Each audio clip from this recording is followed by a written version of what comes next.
Good afternoon, or it could be any. I keep forgetting. It could be any time where you are. Welcome to Fountain Bookstore Online, and we have folks from New York in the audience. And yesterday's event, we had folks from all over the world actually attending. That was a great event yesterday with Jan Philip Sendker. Jan Philip. I just gotten to know him as Jan Philip, but and he was broadcasting from Germany with his glass of wine, and while I was wishing for mine at 2:00 in the afternoon. But yeah, that's been one of the wonderful things about being able to, since the world has changed, adapting and creating new ways of getting in touch has been a real adventure, and we've got some great things coming up in addition to our program today. I'm very interested in our speaker today. I'm listening to the book on audio, and it's on my Libro.fm app, and the author reads it. And Spencer Coursen is our guest today, and we'll get into that in just a minute. If you're watching us on Facebook Live, hello. You can see us, but we can't see you. So if you want to interact fully with the event, you can click on the link that's within Facebook. You're at the listing for this event, and get yourself a free ticket and join us if you have questions. But we can't see your questions over there in Facebook. But if you're happy where you are, you just stay right there. Let's see. Coming up next week on Tuesday, Christian Cantrell. Actually, that is the launch event for Christian Cantrell's techno thriller, which is kind of loosely related to what we're talking about today. That's when technology and security go bad, and also maybe related, maybe not. Don't know. We also have Brad Stone on Thursday being interviewed by VPM, formerly NPR's Robin Farzad. And Brad Stone is the author of Amazon Unbound. He's also the author of The Everything Store. And it's kind of some dirt on our friend Jeff. So maybe you want to tune in for that. I don't know. You're watching an Indie Bookstore broadcast, so that might be of interest to you. And on June 2nd, we have Kate Moore, one of my favorite guests. She'll be broadcasting from England, and with her new book. She is the author. What was the name? The Radium Girls, which was a massive blockbuster bestseller, huge seller here, giant seller internationally. And she is back with another narrative-driven history, and she will be interviewed by my good friend Abbott Collar. Some of you may know her as Karen Abbott, the author of Sin in the Second City, and a bunch of other books that I can't remember right now because I didn't write them down before we got on. But she is a hoot, and they're going to be fun. We like to say that we talk about when we're having an event in Fountain Bookstore, we can talk about serious things. We don't have to talk about them in a serious way necessarily. So if you have questions today, we'll be doing the program. It's going to be about 20 minutes of me and Spencer talking about the new book, The Safety Trap, and then 20 minutes for your questions, anything that's rolling around in your mind. So without further ado, I'm going to bring on Spencer Coursen. Let's see here. Here you are. Hello. Welcome. Welcome. How are you? In this little screen. I'm doing great. How are you today? I'm doing very well. Thank you so much for having me on. It's great to be here. I'm delighted. I'm listening to the audiobook of The Safety Trap, which you read, and I've decided that you need your own show. I know you have the podcast, right? You have a podcast. I do. But I've already created your new show in my mind. It's going to be on the ID channel, and it's going to be the antidote to everything that's on the ID channel. I like it. I like a little counter programming. Yes, I think so. I think that you could, maybe undo some of the, and we've had good friends here from the ID channel on. We had, Joe Kenda. Yeah, Joe Kenda was a guest a little while back, and he was just absolutely awesome. But he scares us to death. So we could use some practical advice and resources, which is what the Safety Trap is all about. You want to talk to, and I was particularly interested in the way you came to write this book. So if you want to explain that. Yeah, absolutely. So my name is Spencer Coursen. I'm the founder of Coursen Security Group, which is a threat management firm here in Austin, Texas. I like to say we help good people make bad things better. We provide threat management, protective intelligence, vulnerability reduction, litigation support. But my career, well, I guess really being a protector began as a older brother to three younger sisters. I looked after my family when my parents got divorced. I remember my grandfather coming over. He's like, "You're the man of the house now. You need to look after your sisters." I was like, "Okay, well, I'm 6, Yeah. so I guess I better learn how to do this." And then I just kind of, as a young boy in a family of women, I kind of like gravitated to those more masculine shows, and so Nighter, the A-Team, the Lone Ranger, where it was basically these shows about this guy who would come out of nowhere and help keep these families safe, solve whatever problem there was, help make that bad thing better, and then would go off into the distance. And I kind of just like really adopted this. Oh, this is something that's of interest to me. And then when I was in college, I read this book by Tom Clancy called Without Remorse. They just turned it into a TV show on Amazon, which is a great movie, but doesn't really follow the storyline of the book at all. And it really opened my eyes to this whole world of protectors out there, from the Secret Service to the FBI, the CIA. And so I wound up getting an internship with the Justice Department and wanted to go work for the Secret Service or the FBI, but you needed 3 years post-collegiate experience. And so they were like, "Hey, listen, why don't you go into the military?" It was 1999. There's absolutely nothing going on in the world. So I was like, "This is a great idea." So I enlisted in the Army. And since I had a college degree as enlisted, they wanted me to go the officer candidate school route. But while my application was going through, I got to go to airborne school and then Ranger school, and got to do all these this great training montage. And then September 11th happened. And so that was a big pivot point. Served my country in Afghanistan, came home from that, worked for the government for a while doing diplomatic security work, did about 300 protective missions to 163 different countries. Went to work for a consulting firm out in Los Angeles, which was pretty much considered to be the Secret Service of the private sector. Then around 2011, went over to Jordan because they were one of our clients was one of the producers of Zero Dark 30. And so we were over there for a little bit. And if you actually Google my name, it says Spencer Coursen actor, because at a last minute fill in, they needed someone to be the dog handler. So if you see that movie and you see the guy getting drugged by the dog as the dog's jumping on and off the helicopter, that's me. I wondered about that. I didn't look too deeply into your IMDb, but no, that's it. That's all that exists. That's the whole thing. That's funny. It's like one of those things where you can build houses for the homeless, you can give money to the poor, but you star in one movie. Right. You're forever an actor. I have a friend who actually was a bookseller, used to work here, who was a corpse in a Jean-Claude Van Damme movie for 2 seconds. He was, and that's pretty much all that shows up when you look at it. Sorry, there are worse things that can show up. Yes, there are, and I'm sure we'll talk about that when we start talking about our online vulnerability.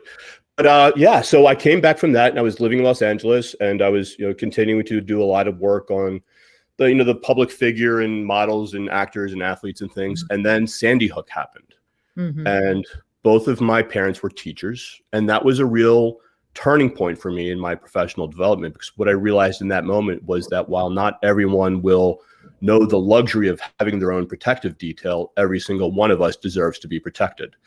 And, my particular skill set was being retained by the top 1%, but that left the other 99% rather vulnerable. So I started my firm to help, everybody else succeed in staying safe. And the book is a culmination of that. And what I realized in talking to my clients when I came up with the idea for the book was that everyone kept falling into these safety traps. And the safety trap is basically the false sense of security that occurs when our fears have abated, but risk remains. It's one of those things where it's like sometimes feeling safe is the most dangerous thing we do, because as our vigilance goes down, our risk goes up. And people are like, well, I don't want to live in a world of, I don't want to live fearful. I don't want to live being, I don't want to be afraid of it. But being afraid, when you're afraid of something, you're prepared to deal with that because you have the skill set. When we're driving, we're all a little bit afraid, because we're participating in our own protection. We're not getting too complacent. We're, checking the mirrors. We're watching for the guy who's speeding up behind us so we can, get out of the way. We can, if we see the guy who's like, changing lanes in front of us we kind of like give ourselves a little bit of a break. But then for some reason, when we get out of our cars, we just go back to adopting this pendulum swinging between complete complacency, where we believe nothing's going to happen, or we go all the way over to hypervigilance, where we're like patting down grandma at the ballpark. Mm-hmm. And what I talk about in the book is that everyday safety is really just about, it's a simple formula: awareness plus preparation equals safety. What are the most realistic risks we are most likely to face, so that we can put the most practical safeguards in place to keep that risk from ever becoming a reality? And so I structured the book in such a way that, I took real world incidents and real world scenarios that, that my clients experienced or that I helped to manage them through. I just basically say, hey, look, here's what happened. Here's how it was allowed to happen. And then here are 5 things that you can do to keep it from happening to you, so that you can use this. This book is a come for the story, but stay for the lesson. It's also a resource guide. Mm-hmm. At the back of the book, I put, some checklists in place so that you can conduct your own personal security assessment for those 4 realms of life we are most familiar: those of home, those of school, those of work, those of life.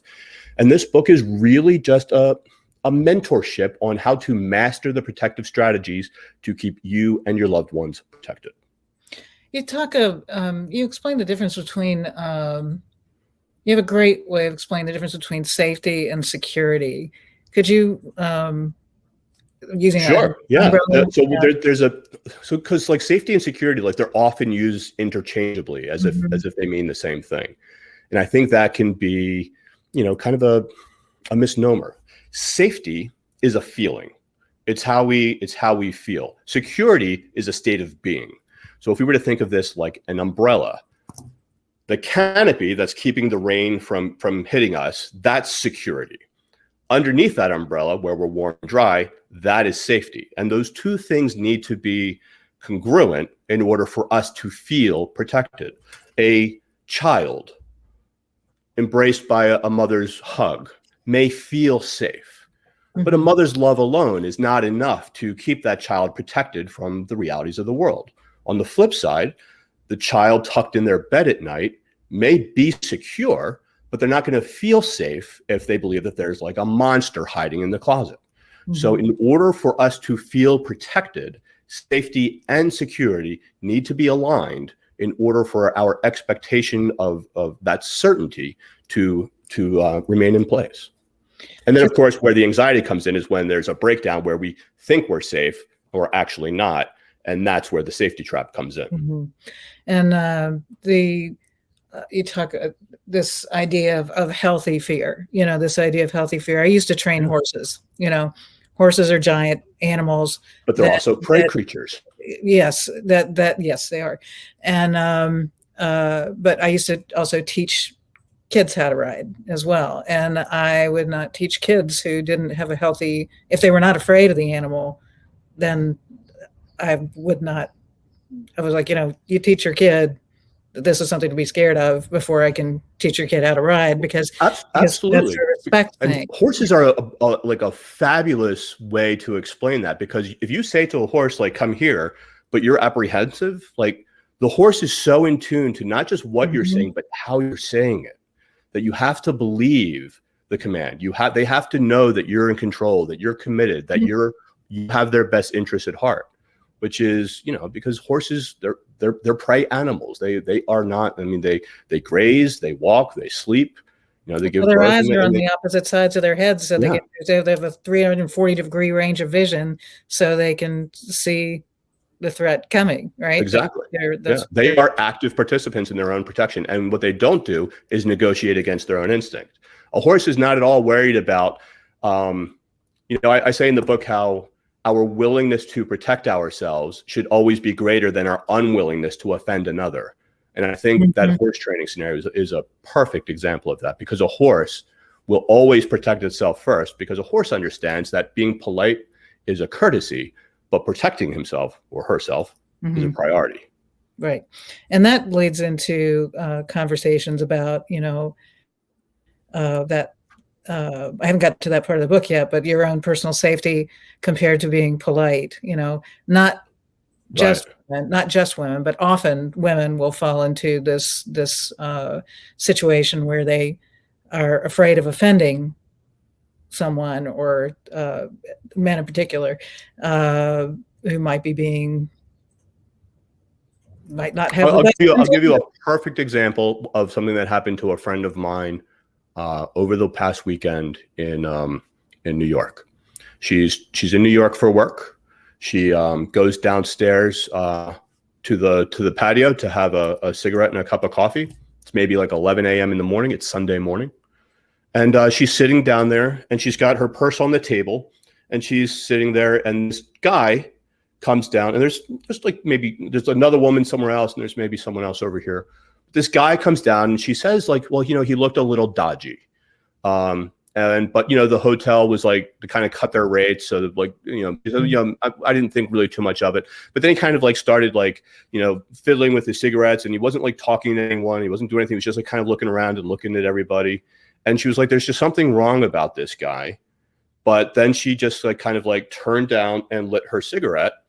And next thing she knew, the guy was like pushing her back, grabbed her purse, and ran away. Mm-hmm. Now she knew that. I was like, listen, you just described the pre-incident indicators. You saw someone come down that your intuition told you something wasn't quite right. You then, saw another indicator. And instead of playing judge, you played defense attorney. You basically argued against your own judgment to protect him being too polite, without advocating against you for your own safety first, which would have been the priority of protecting yourself. And she was like, I don't understand what I did wrong. I was like, well, listen, he was looking for it, regardless of circumstance or scenario. The number one most influential factor of target selection is likelihood of success. And so when people are saying, I'll give you something like this same woman just sitting there, as soon as she took her eyes off him and looked down in a way in shame that she even thought that, he was like, okay, smoker. So disposable income, probably going to have nicer stuff.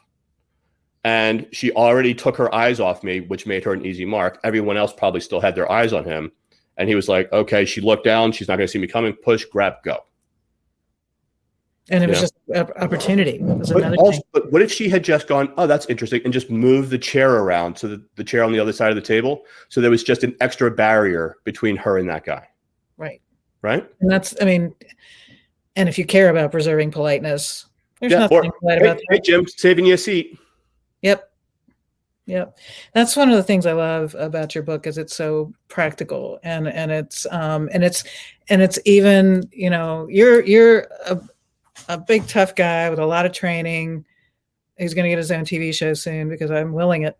But you've got all of the tools, and so as a woman of a certain age, he's not in the best shape, but I'm reading this and I'm getting a lot of really practical tips that anybody can use, even down to the smallest child. You talk about how to train your kids, even very young children, some things that they can do to protect themselves, or that adults can share with kids. Can you share a few of those? I have an entire chapter in the book dedicated to the safety trap of overprotecting children. There's an example that I use in the book where on a protective detail with a family, we're walking through Central Park, and this mother comes up to us and she's like, "Are you police? Like, can you help me? My child is, I can't find my daughter." So we sent the family away, and I stayed back with my client's wife because she wanted to help.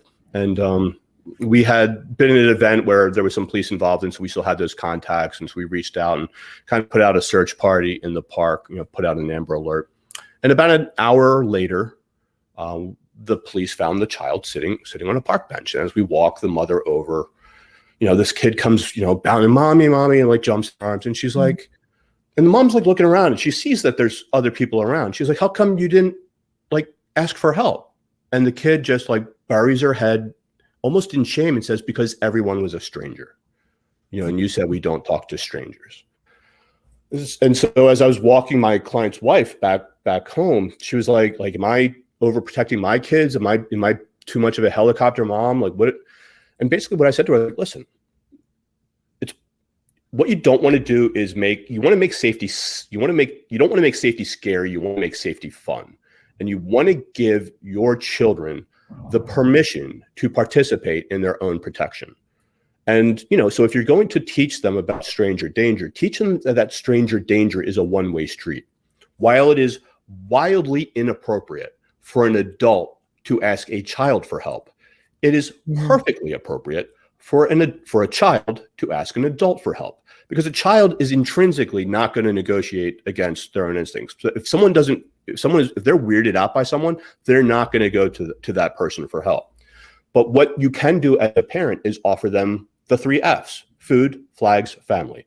If they see a place that is serving food, or the ice cream vendor, or the guy who's selling the pretzels, that person has been permitted and has at least some semblance of a background check, and they're going to love the social media promotion of helping to save a child. If you see someone with a flag on their uniform, like a cop or a fireman or a soldier or a veteran, or if you see a flag in front of a building like a library or a firehouse or a police station, that's a safe place you can go for help. Or if that child sees another adult with children, families, those are people that they know they can go for help. And it doesn't need to be their mother. It can be a nanny or a babysitter. But if you see another adult with another child, those are food, flags, families. Because if you just give your child the real world preparation, and empower them with the skill sets and the outlook and the insights that they can participate in their own protection, that they have the agency to help themselves succeed in staying safe, those are skill sets that they will manifest not only as a child, but that they will carry forward with them for the rest of their lives. We're going to open it up to questions. I just want the audience to know that if you'd like a question, if you'd like to ask a question, there's an ask a question button on the bottom of your screen, or it might be to the right, depending on what kind of device you're using. It also might look like a little bubble with a question mark in it. And you can use that at any time for your questions for Spencer during the next 20 minutes or so. One of the things that the overrunning theme throughout the book is the need to if you develop these tools, and you're not just pretending like life isn't going to happen, that bad things aren't going to happen to you. That's the state of mind that most people are living in, is that a terrible tragedy happens. You mentioned the mass shootings or whatever, that and as a nation, perhaps as in a large portion of the world, something like that happens, and then we go, that's terrible, that's horrible. We have some, vigils, and then we say, and politicians use it to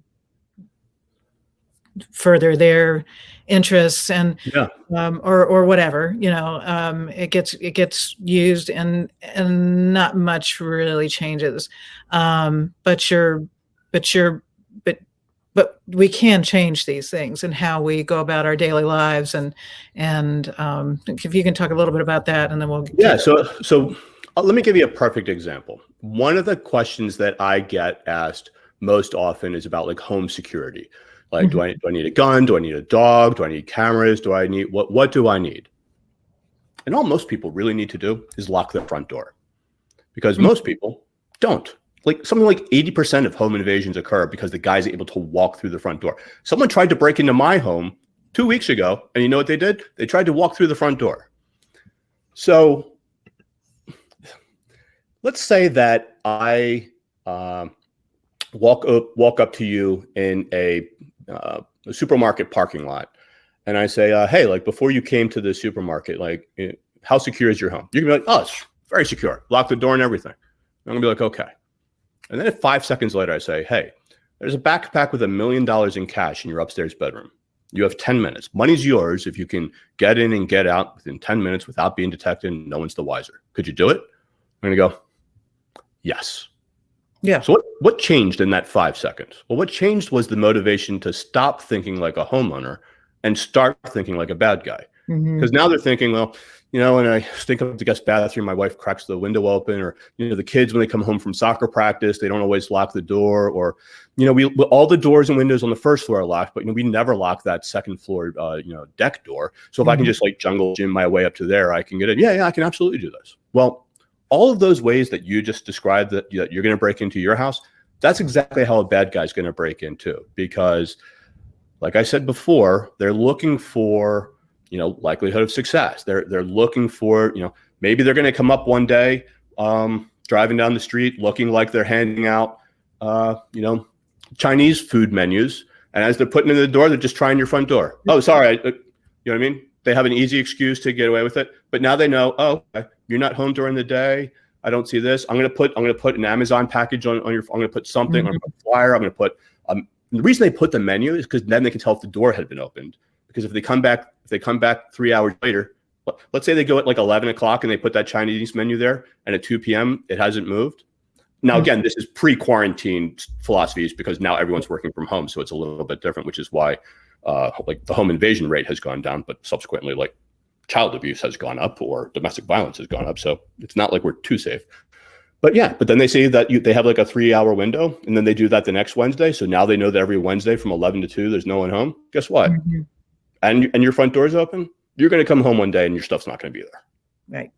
That was you're reading John's mind a little bit in the audience. What are some other things that we can check to do a home security evaluation? Sure. So there's what I call I don't call it. It's generally known as the 5 Ds, which is first one is deterrence. What are you doing to promote a protective posture to say that someone will have a higher likelihood of success targeting someone else? Detection, cameras, motion lights, to sort of remove their anonymity from targeting your house. Then you want to deny, and you do that by locking the door. You can delay by having a latch on the other side. So even if they do get open, there's an extra level of safeguard. When the bad guy tried to come, after he tried the front door and couldn't get through the front door, and he came around the side and was trying to get into my backyard, what actually stopped him was that I had a bungee cord across the fence that swung out, because when my dog got to about 6 months, he was strong enough to push that open. And had that bungee cord not been there, he would have gotten into the backyard. My dog would have gotten him. He would have been arrested. Well, then he got arrested like an hour later anyway. And then the 5th D is defend. So at that point, you're going to want, what is your safety plan? Is your safety plan to get out of the house because someone's in the house, or are you going to stand and fight? What are you going to do? But the very first thing you should do is call the police, of course, And here's what I always say. Here's what I always tell people to say: there's a man with a gun trying to break into my home. Send the police. Send an ambulance.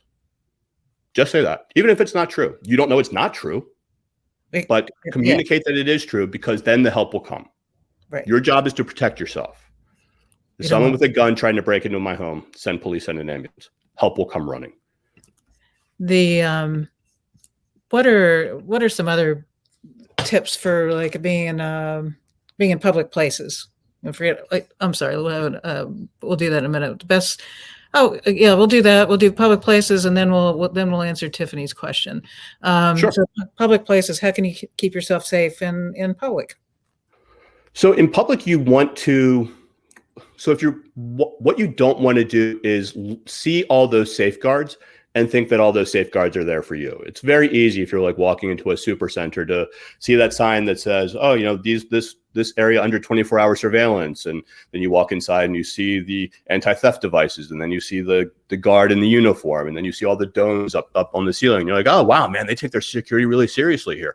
So you just then put your headphones on and start shopping, rocking out to, your favorite Taylor Swift song, and not paying you have allowed your vigilance to go down, which indefinitely has raised your risk.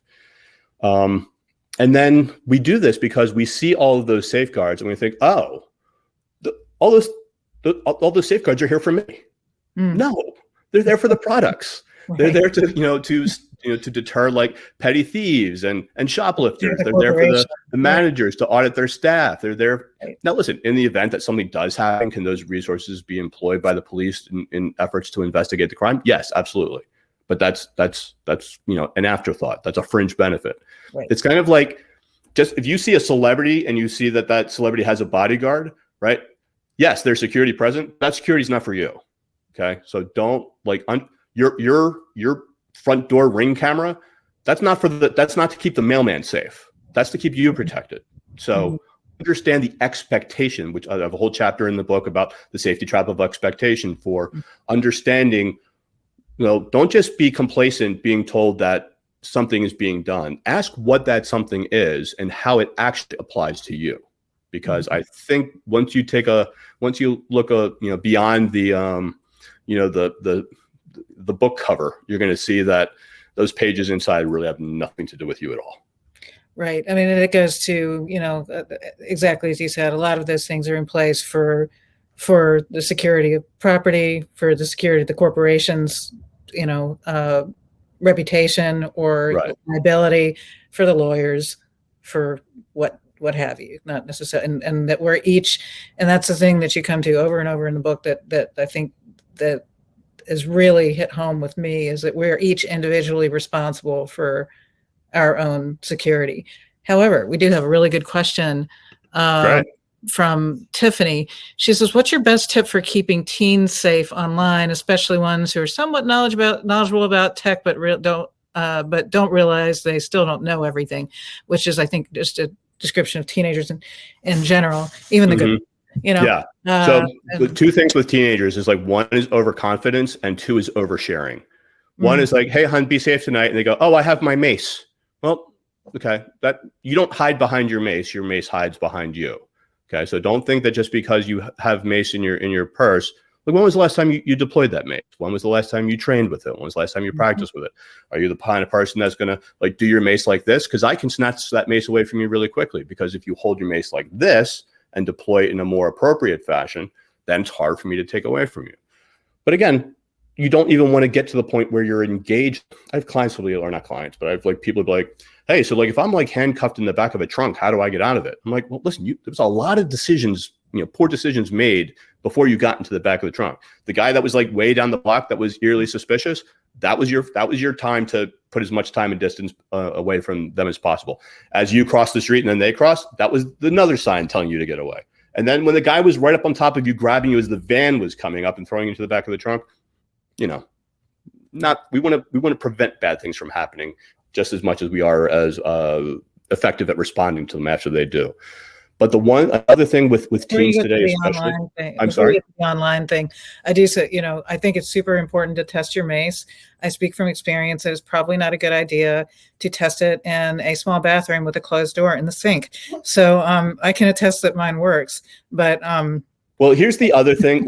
I always listen. If you are someone who is going to be diligent and vigilant and train and plan and prepare with a safety tool, great. But safety tools are fine, but a self-defense mindset is better. Because the number one argument against someone thinking that they can use that tool to effectively, protect themselves in a confrontation is to watch the everyday citizen try to take a selfie with a celebrity using their cell phone. Because they can, under ideal circumstances, pick up their phone, take a nice picture, post it to Instagram, no problem at all. But have Taylor Swift walk into the room and have them try to take a selfie, and they're like, I can't get it turned on. And no, right? Now imagine that's a handgun.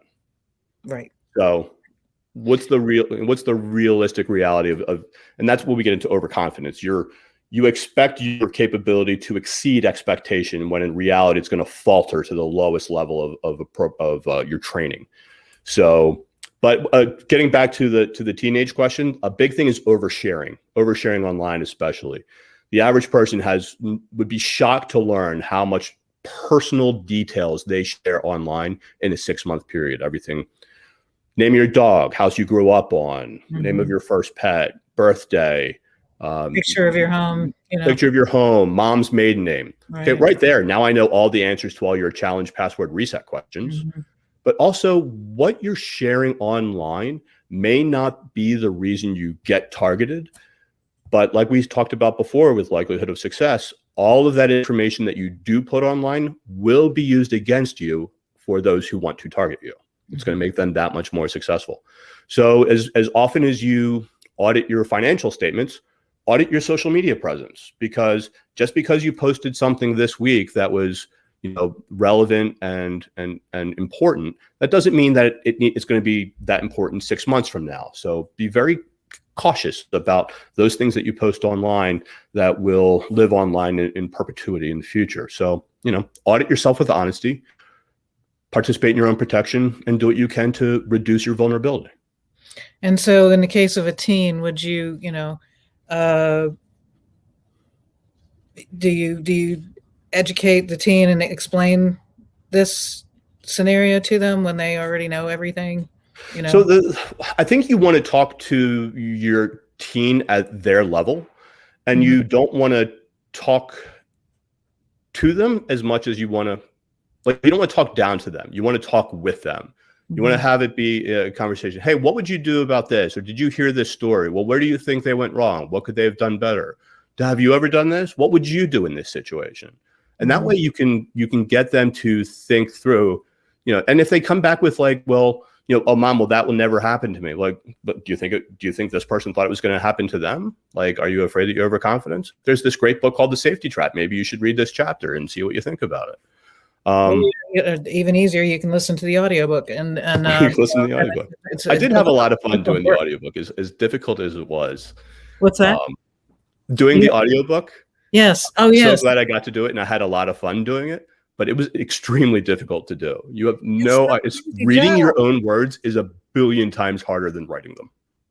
Wow. And you've got to, and as a writer, you're probably going, oh.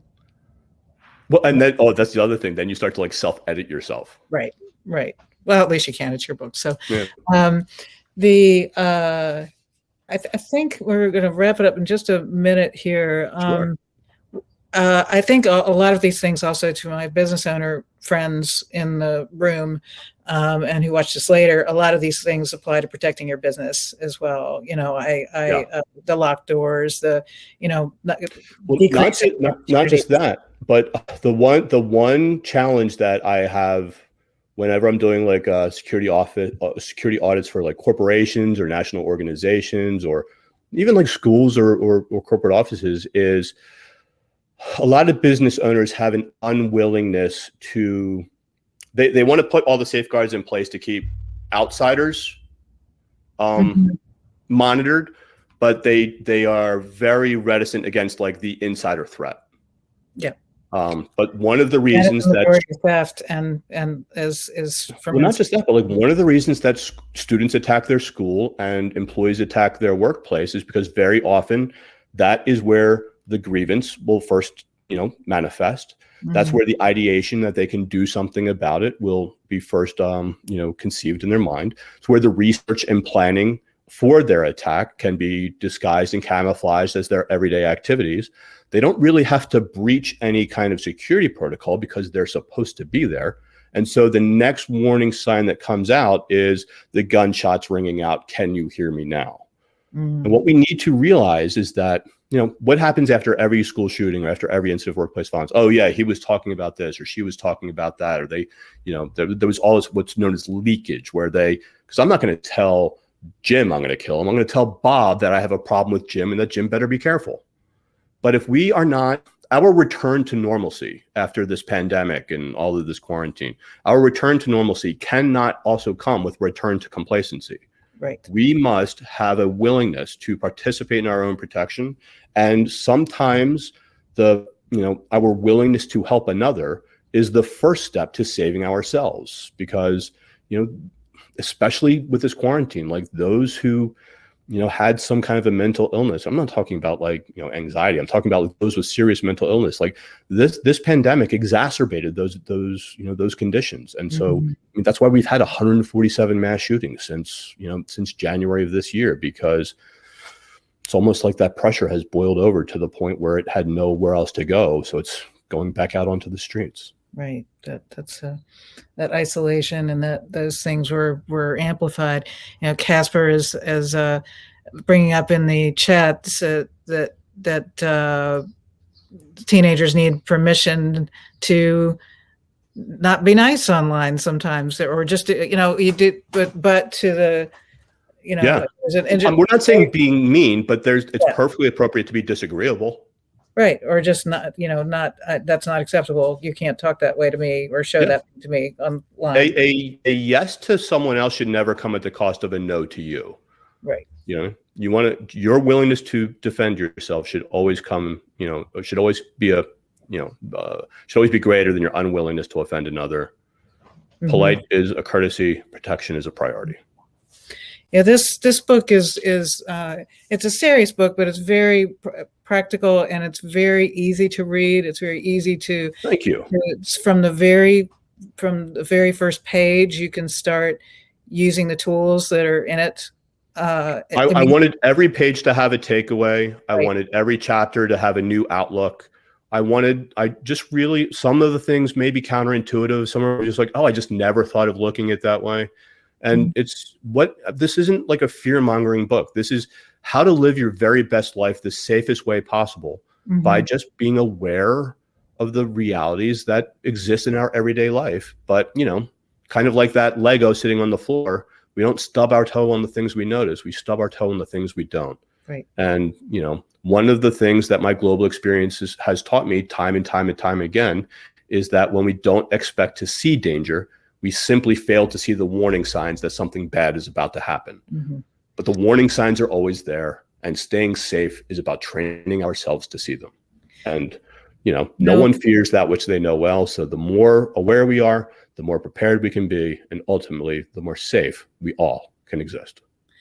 Today is the first annual Mental Health Action Day. Great. Which very different definition than the mental health awareness, which is, we can be aware of things, but to take actions to protect our mental and physical health. This reading this book is something that you can do to protect your mental and physical health, and it's absolutely a direct action that leads to another set of direct actions, and I'm a big fan, and I we have to write proposals for these events, and I wrote a proposal for this on a whim. I was like, I think that's something I might need to know something more about, and I really I'm very interested, and I think our audiences, our customers, and deserve this information. So I'm really grateful to you for writing this book and giving us the time to share it, Spencer. I hope one day maybe paperback tour, you can come to Richmond. I can't wait. I'm looking forward to it. I'll come in. I'll sign a bunch of books. I'll give you a big hug and a thank you.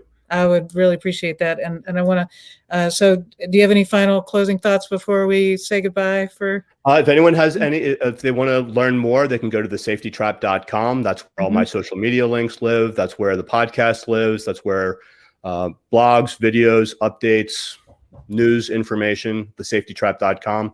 The book is available everywhere your favorite books are sold. I recommend. And there's a button right there. Look at that. Buy The Safety Trap. I highly recommend you do it. I had so much fun yesterday going into a local bookstore here in Austin and just like signed a bunch of books and made a little bit. It was like, hey, bookstore right here. Come get it.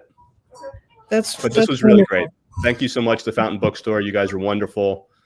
Oh, you're the best, Spencer, and we will work together again, I hope. Absolutely. Thank you so much. Appreciate you. Cheers. Thank you.